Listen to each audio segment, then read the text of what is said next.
Wilujeng tepangdangu serang acara matuh dongeng enteng pangbeberahmana. Mang Jaya sapara kanca bade neraskeun hanca dongeng katunda carios nyambung judulna nyaeta Keris Titisan Iblis. Ieu dongeng karangan Koswara ayeuna teh para wargi nincak bagian ke-28.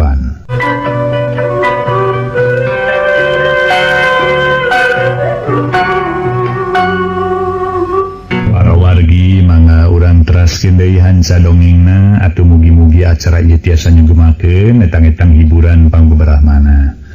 Teu aya para wargi kajantenan model dina dongeng ieu manami ge dongeng dihade-hade sangkan sae, dialus-alus sangkan payus, direka-reka malar siga kitu.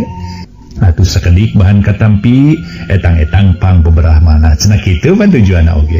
Mangga urang teraskeun atuh memang para wargi sadaya lamun dina ieu dongeng sok toja iya jeung kaayaan sadidinten nyataan tos namina dongeng da fantasi namina ge fantasi hayalan mah lulu lah dihayalkeun cenah kitu disawang mah disawang ti kaanggangan mangga ari kumaha ni kawe burak nganu nyata memang kitu kaayaan jeung kanyataan nu sabenerna. Padahal rasaan kuring masa kurang kumaha milu sedih milu tugena. Ku ayana Anika dipayahan ku sinani. Naon buktina heuh? Kuring geus maehan si Eme, saurang jalma nu geus 5 tahun cicing di dieu jadi pembantu. Ayeuna geus dipayahan di ala nyawana ku kami. Malah geus di ruang bieu maehanna ieu teu jauh ti kuburan Andika burak. Kapaksa maehan manehna bongan geus nginjemkeun peso ka sinani. Padahal manehna kasebut pagawe nu pohara sapiana satuhuna. Kapaksa milampak kitu. Bongan talobe ku ayeuna manehna nu geus gagabah nginjemkeun peso ka sinani ngalantarankeun diri anjeunna perlaya diri ieu sajabat ti kitu daon deui sajabat ti kitu heuh si Wiwi jeung sinani nu geus kabur ingkah ti dieu ku kami disusul ku keris titisan iblis sina di ala nyawana saurang-saurang ngan hanyakal kiwari kami poekeun teu nyaho di mana ayana dua jalma oge kami leungiteun tapak lantaran keris ageman kami teu kanyahoan eueuhna. Aneh panon batin kami ngadak-ngadak poe teu bisa nenyo di mana ayana si Wiwi jeung si Nani oge teu bisa nempo di mana ayeuna keris titisan iblis kawas-kawas aya jalma lian anu ngahalangan kana pagawean kami pokna Den Sukmawati bangun putus asa. Tetela pangarti sia handap keneh Sukmawati. Kiburak ngomong bangun ngahina kitu nate nyeri hate keur Sukmawati manehna nyentak. Montong ngomong sangeunana sia budak. Teu perlu sasentak Sukmawati. Bareto aing bawahan sia, bareto aing bisa disentak, tapi ayeuna geus lain-laina deui. Malah ayeuna aing geus jadi siluman nu yakin leuwih gagah leuwih sakti batan sia.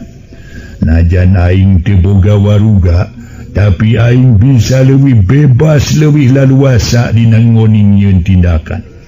Malah bisa wae aing ngajadikeun naon bae dengekeun ku Andika sanyana sinani aya di diri aing.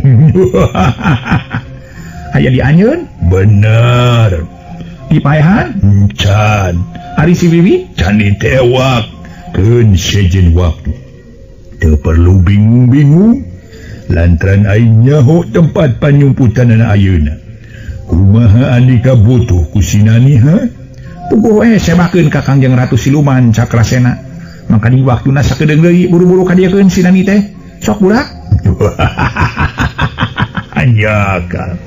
Anyaka najan kumaha sinani ku aing moal dibikeun ka sia deuleu.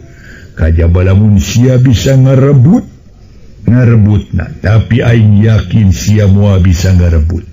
Lantaran ayeuna sia geus mangrupa jalma lolong, geus mangrupa jalma bodoh belegug lolong bonconong belegug mata pedak sia. Montong ngahina sia budak? Lain ngahina ngan memang kitu buktina kitu kanyataanana deuleu. Sia geus lolong bonconong bolotot mata pedak. Naon buktina jeung kanyataanana sia budak? Pohara keheuleunan keur diri Den Sukmawati. Omongan diri Ki Burak anu teu katempo jirimna estu pinuh ku panghina. Ngeng kadenge sora Ki Burak bari angger jirimna teu nemongna. Buktina Anika saja batu bisa nenyo si Wiwi jeung si Nani, teu bisa nenyo kami nunuturkeun maranehna duaan. Maneh ge teu nyaho ku leungitna keris titisan iblis. Hal ieu nanakeun sia bodoh balilu belegung, tangtu sia kurang ngolo. Pangarti Siluman Cakrasena, kudu dielus-elus Siluman Cakrasena ku sia lamun pangartina hayang turun deui. Kaharti omongan aing sia Sukmawati, kurang ngolo kurang ngarayu sia ka Siluman Cakrasena. Pantong sombong sia budak. Kakara Anika bisa ngadak kedatangan kieu ge. Ye, geus sombong kakara mun bisa mawa tawanan aing Anika geus sombong. Bejakeun ayeuna keneh. Di mana ayeuna keris titisan iblis sia budak? Sok di mana? Hanya kal aing moal bisa ngabejakeun ni Sukmawati. Aing nyaho manyaho aing ge. Ngan sangeuk aing ngabejakeun ka sia deuleu. Budak sing karunya Anika kain.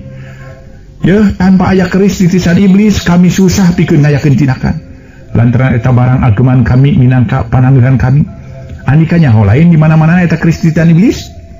Memang nyaho pisan.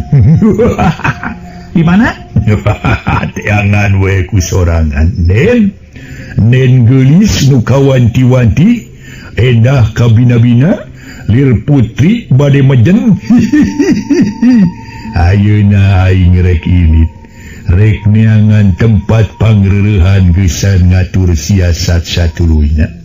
Rek sukan-sukan jeung nyinani, samemeh ku aing dikorowot, ku aing rek diheureuyan heula, rek diotelan heula. Warangin ngagerung ngajauhan marengan sorak hiburak nu seuring ngahaha. Beuki lila beuki jauh ningalkeun padumukan Den Sukmawati mangsa peuting harita. Sukmawati pohara keheuleunana jeung amekeunana. Ku ayana kalakuan kiburak nu marakayangan geus mawa kaburenan, geus misahkeun Nani ti dirina Nyi Wiwi. Leuwih keheule ku ayana kiburak anu nyarekan ka dirina pedah ngantep ka kiburak nu geus meunang di ala nyawana. Terus sakitu kiburak nyahoeun di mana ayana keris iblis ngadadak leungit bat mungeun ngabejakeun bener-bener ngarasa kuciwa hate Sukmawati mangsa kiwari. Teu nyangka sacongo buuk ge keur Den Sukmawati ngeunaan kiburak nu geus dipateni ku Nani. Ayeuna bet marakayangan turu mangrupa hiji kahalangan kana sakur pamaksudan manehna saterusna. Jabati eta bener-bener kuciwa ku eueuhna keris titisan iblis. Mangkaning hirup manehna kasakten manehanana sasat eueuh hartina, eueuh gunana mun eueuh keris titisan iblis. Mangkaning cita-cita jeung harapan manehna masih keneh panjang, masih keneh loba, manehna pan hayang jadi jalma panggagahna, pangsaktina sakolom jagat. Tapi Den Sukmawati teu pegat harapan. Manehna terus nyoba meleng ka ayaan Wiwi jeung Nani. Nah di mana ayeuna ayana? Mimiti meleng Nyi Wiwi ku jalan mubek cai dina baskom tapi nya kitu tetela lebeng teu nemongan teu katempo geus kitu meleng diri Nyi Nani nah dibawa ka mana saanyana ku diri kiburak nu marakayangan angger taya hasilna. Angger poekeun meredong poek mongkleng buta rata ceuk paribasana diri Nani angger teu katempo nya kitu di tempat kiburak ayeuna nu geus mawa Nyi Nani teu kapeleng ku panon batin. Tetela ku hal cakitu mah yen dirina keur nyorang apes pohara apesna, keur nyorang meunang musibah pohara parnana. Rek teu kitu kumaha keris titisan iblis eueuh diri bet ilang kasakten tibang meleng ku panon batin bet poekeun bet teu bisa nempo kajadian naon-naon. Ngaso heula para wargi sadaya, ngaso heula ngaso.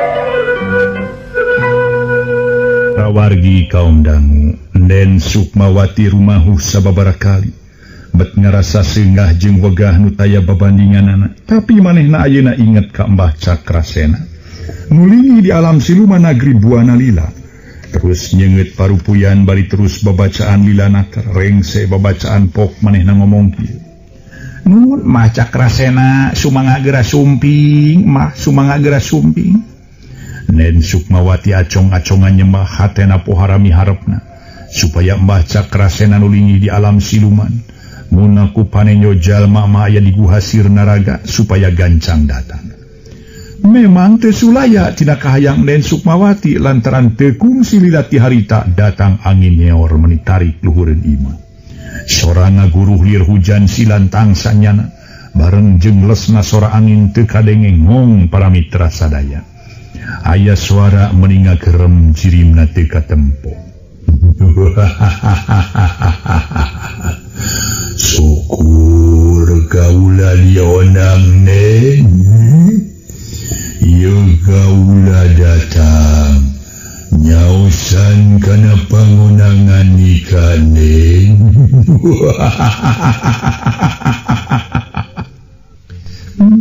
Hatur nuhun, hatur nuhun.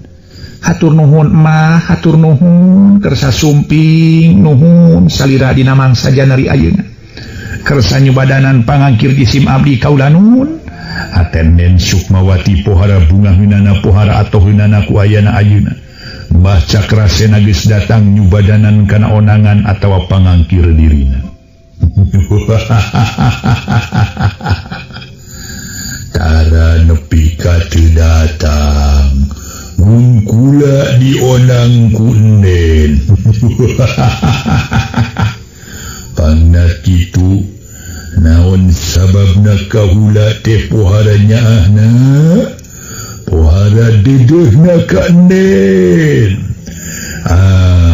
Ngan eta geus Nen tarasmikeun seba tara mikeun tumal ka diri kula.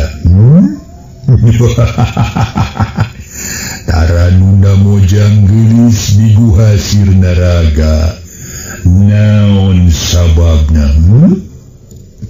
ayeuna geus liwat waktuna Nen adena kula aya kene asa hampura mun kula geus leungit hampura geus teu boga kasabaran wayahna Nen bakal kalengitan kasakten jabati kitu Nen bakal jadi nini alias inin. Hapunten mah hapunten ku karepotan rupina jisim abdi dugi kahilap teu acan tiasa nyakeun seba atanapi tuma nanging kapayuna mah insyaallah abdi moal wade baha baris nyangakeun sim abdi janji. Kuduna malam Jumaah kamari mikeun tumal tapi teu nanaon ku kula di daguan dina malam Jumaah.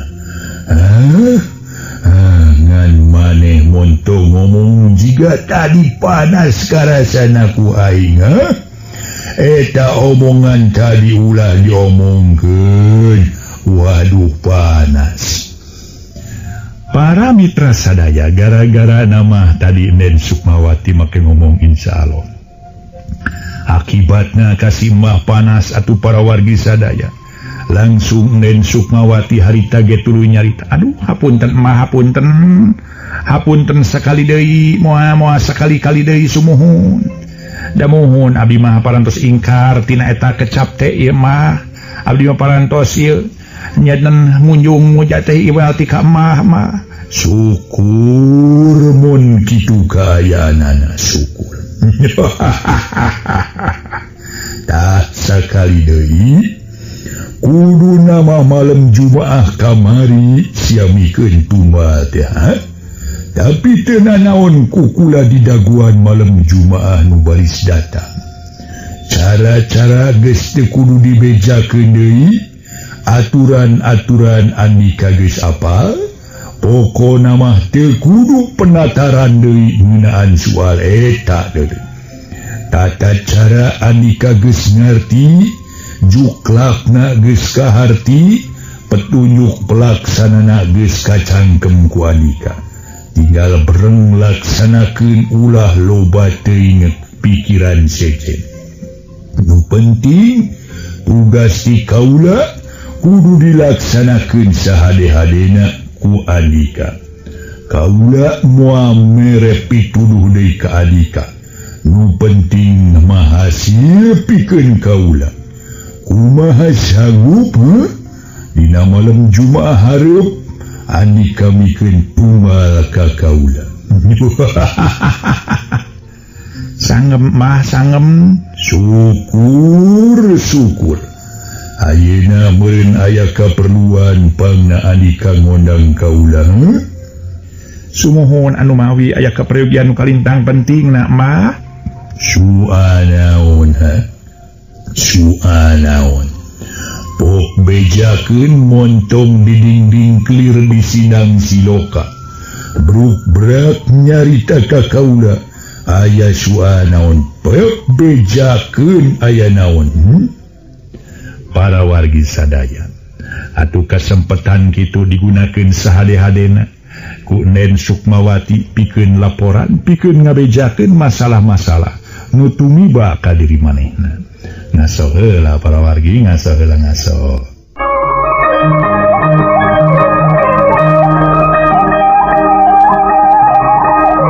Para mitra kaum dangu, harita atuh Nen Sukmawati tuluy nyarita. Bade naroskeun soal kristitisan iblis mah tadi teh ku jisim abdi sina nyusul si Bibi sareng si Nani. Nanging sanes bae nu diundagna teu aya nu nyusulna ge teu aya leungit tina paningal panaon baten abdi mah ku kitu namugi salira kersa masihan bombolongan di mana ayana ieu kristitisan iblis kaulanu. Cek Nen Sukmawati nu biasana ngomong tatag ayeuna malumengis kawas mumenta di pikarunya ku Mbah Cakrasena nu jadi gunung pananggehanan.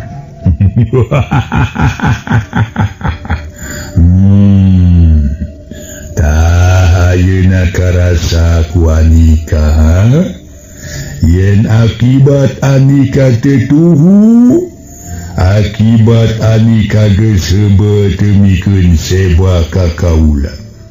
Ngalantarankeun Andika jadi ngurangan ka sakte.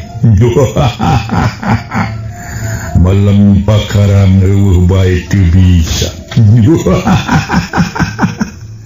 Rumaos lepat Mbah. Hapunten kanggo malam Jumaah nu baris dongkap mah. Disim abdi janji Mbah bade nyangakeun tumal ka salira kaulanu. Memang kaula nyaho di mana aya eta kristitisan iblis nu Andika.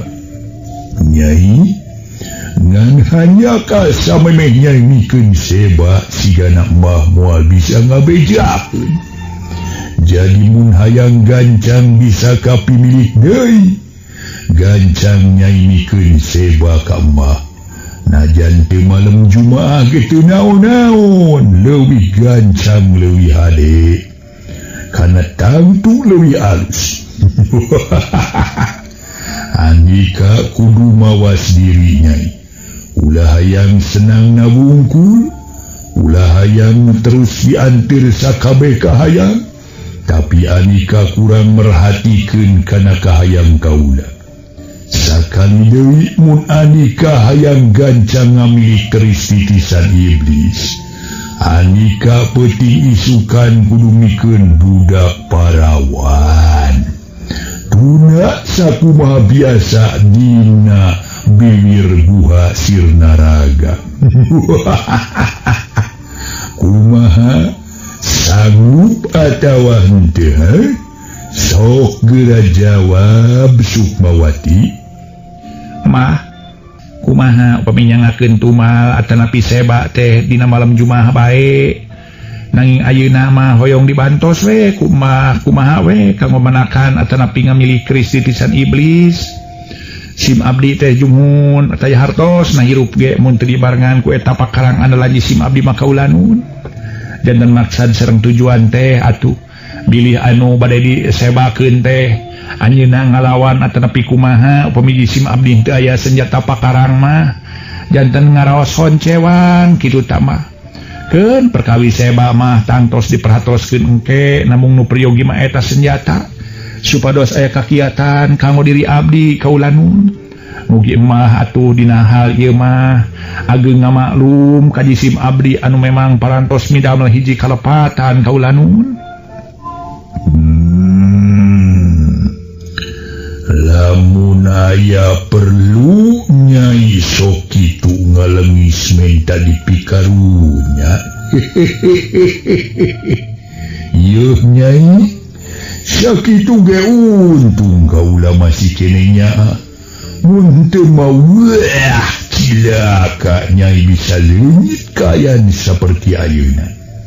Wayahna ayeuna mah buktikeun heula ka hayang kaula. Kakara Nyai baris ngamili keris titisan iblis. Enteng soal etama. Tai kuku soal etama Nyai. Angsal Nyai seba heula. Para wargi sadaya. Mah Cakrasena geus teu bisa dionget-onget, geus teu bisa ditawar deui, mun ditawar teh harga mati cenah para wargi. Harga iset cenah harga mati. Pasti tiasa ditawar-tawar deui para margi. Atuh salajengna tuluy atuh Nen Sukmawati nyarita deui. Nya upami kitu kapalai salira emah mah disimau diteu wantun baha mah nanging mung kantun sabaraha urang nu aya di dieu teh mah mangga saurkeun saha nu dipikapalai ku salira emah. Kaula mamung nu aya di dieu keun suani nunung Nyi Eti euis mah engke kahareup. Janten saha atuh mah anu dipikapalai ku salira teh? Hayang Nyi Inah anu demplon teh. Anu eta cangkengna lengkeh ibarat biola. Atuh eta bujurna dempok sugan mangagiplok-eplok cenol. Hayang nu eta Nyai mah teh lamun teu nu eta mah embah mah kajeun teuing muwe ayeuna mah ngan hanya kalamun Nyai teu bisa nyumponan akibatna keris titisan iblis moal bisa dicokot. Tah kitu Nyai kaula hayang Nyi Inah pek tarehakahan sangka Nyi Inah bisa dicokot ti imah akina di lembur pada suka. Ulah mah ayeuna rek ngulang heula kapadudukan. Ulah poho dina peuting isukan kadatangan Den kukula ditunggu di halpeun guha Sirnaraga. Ulah salah biasa seperti ti heula mangsa tengah peuting datang. Ayeuna kula rek ningalkeun salira Den. Seor-seor para wargi. Angin ngaguruh ngajauhan harita teh. Atuh tug nepi kalesna eueuh mawa miangna Mbah Cakrasena geus ningalkeun Den Sukmawati. Ngaso heula para wargi, ngaso heula ngaso.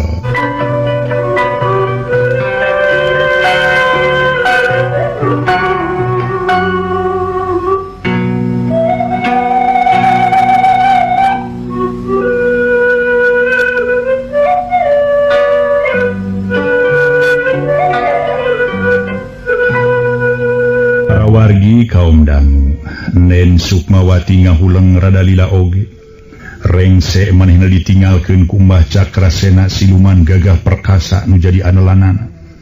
Tetela pangna manehna ayeuna sasat nyorang apes teh pedah lat-lat mikeun tumbal budak parawan ka diri Mbah Cakrasena. Ngan ku ayeuna Mbah Cakrasena menta Nyi Inah ngadatangkeun rasa bingung lantaran ti heula ge apanan geuning teu hasil keneh bae. Nyi Inah salawasna ditangtayungan ku Aki Tabri, tapi demun manehna teu mikeun Nyi Inah ka Mbah Cakrasena yakin manehna bakal leungit ka sakten bakal mulang kana kaayaan diri nu jadi nini.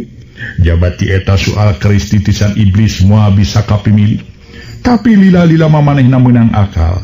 Dirina sejamun tang tulung ka Nyimas centring keling nuges ayam mingguna tara tepung-tepung. Gancang dan Sukmawati nyambat Nyimas centring keling. Nyimas centring keling sumangga geura sumping, geura sumping. Seor aya angin nyaor pohara tarik na ngaguruh luhureun suhunan imah. Areng jeung kitu kadenge sora anu nyicicik seuri sora kukurayeun. Nen, ieu kuring datang. Naonan kana pangakir anjeun? Paladug haseup Den Sukmawati para mitra sadaya. Aya haseup ngelun kanal teh. Manehanana ngarasa gumbira tapi lila-lila eta haseup teh dipisan. Tug nepi ka ngaleungitna celegedeg hareupeun Den Sukmawati aya wujud hiji istri geulis. Ngora keneh itu ngomong sora halimpu sakumaha ilarna manusia biasa bani ngalegenna. Aya naon, Nen? Nangkir kuring teh sok aya kasusah mah bejakeun hampura we kuring mah heubeul teu tepungan kamari teh katarajang gering. Panas tiris lah. Sakitu ge geus aya ubarna dipuyer ka kara cager. Ayeuna geus cager tah diubaran ku puyer. Nyaeta pamere ka Kang Cakrasena. Syukur Anika geus datang nohonan kana pangonang kuring centring keling. Apaan kuring mah salawasna geus satia ka Nen.